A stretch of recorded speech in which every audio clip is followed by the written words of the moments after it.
ఒకరోజు ఏం పనులు చేయాలో ముందు రోజు రాసుకుంటాను నేను. ముందు రోజు రాసుకుంటాను నేను.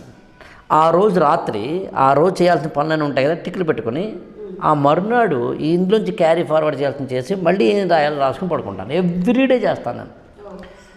అది చెప్తున్నాను కదా, మన వాళ్ళకి ఏంటంటే ఈ అహంకారం వల్ల బలుపు అంటాం మనం. ఈ బలుపు వల్ల ఏంటో ఓవర్ యాక్షన్ చేస్తారు. రాత్రి అయిపోతుందా, అంత అవసరమా, రాయాలా అలాంటారు అంటారు. కానీ మామూలుగా అయితే మీరు నమ్మరు.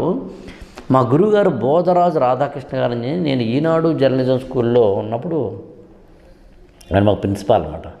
ఆయన ఎవ్రీడే చూపించేవారు, చిన్న పీస్ ఆఫ్ పేపర్ మీద రాసుకుంటారు అనమాట.